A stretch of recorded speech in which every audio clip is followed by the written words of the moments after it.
All right, with week 7 underway, I have made a couple changes to some of the exercises here in terms of modifications. And so the first one pretty much stayed the same, keeping the hips up, leaning forward, pushing up, trying to get as straight as possible, just so I can balance.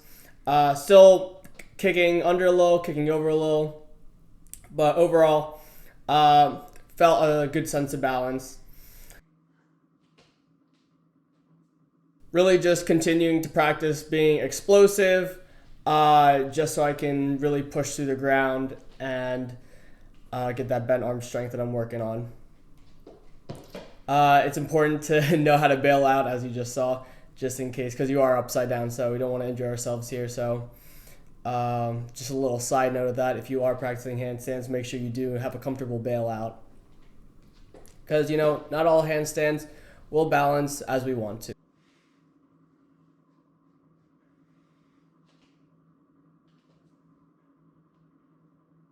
I actually just got stuck on that one there, but I was able to use my strength to push back up, so good recovery.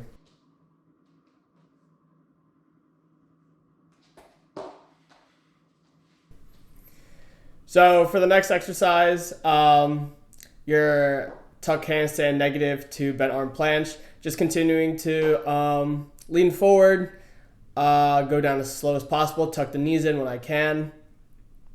This one was a little frustrating today. I had a couple good reps in here, but a little bit frustrating only because I tend to jump up a little more than I need to and fall over. You'll see in later clips, or fall under. So just continuing to try and get the consistency in.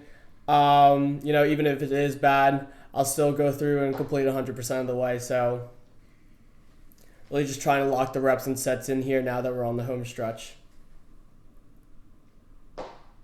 But overall, from week 1, I really feel that I've gotten a lot better with this specific exercise. I know in week 1, I was feeling a little uncoordinated with this one, not knowing how to do the negative properly, not knowing how to slow down the acceleration. So overall, I'm happy so far, and we'll get one more update with next week's progress.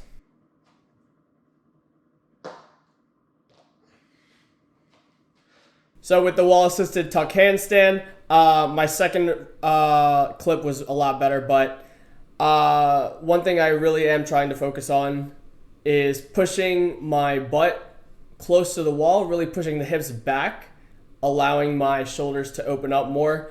I don't do a very good job in this clip, but in the next clip you'll see that my shoulders were really open, my hips were beyond my shoulders, so that allowed me to have a greater sense of balance. Really just trying to get the time in here. Again, the goal is to get it to freestanding later down the road, not in these sessions, but really just building the base for that foundation right now. So in this clip, you'll see I start with my feet flat on the wall, then I'll go to my pointed toes, and then I'll slowly drag my feet off, and simultaneously trying to push my butt back to the wall, opening up the hips, opening up the chest. This allows me to balance. Not there, but right here is where you'll see the greatest balance.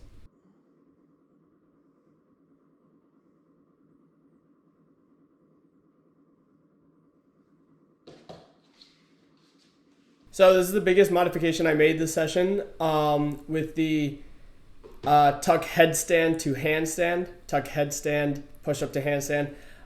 So what I've been doing for the past weeks is that I've been going on my head and then jumping up into it. This one, I tried to tuck my head and then stack my hips over my head so that I don't have to jump into it.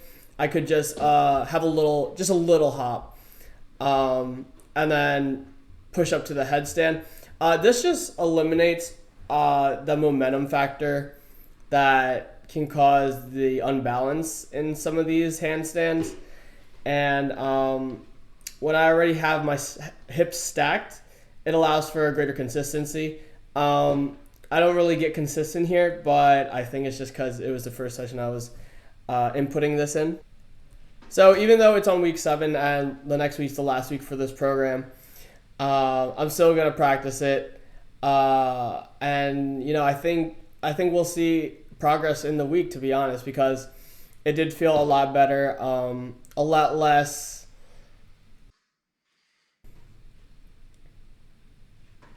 luck based and more strength based is what I'm looking for. I don't want to just kick and hope I balance. I want to be able to get up into the head or handstand and balance it 9 times out of 10.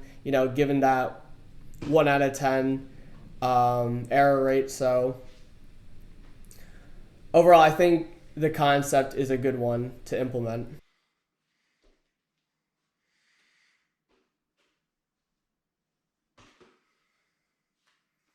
And again, just stressing the importance of your basic exercises. Since I'm doing bent arm work, I'm doing push ups for my horizontal movement.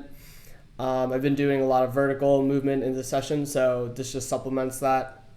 And I think what's going to be the key to my success is this exercise right here, the seated or the standing dynamic forward fold. I mentioned this last week. I just implemented this in week 6, and it's been feeling great. I think the hamstrings will benefit a lot from this dynamic movement and being put in that end range and getting really lengthened and strengthened. And this is ultimately the position I'll be in for my handstand press up. So I'm going to continue doing this. And always ending the session with the Jefferson curls just to supplement that hamstring strength that I've been working on.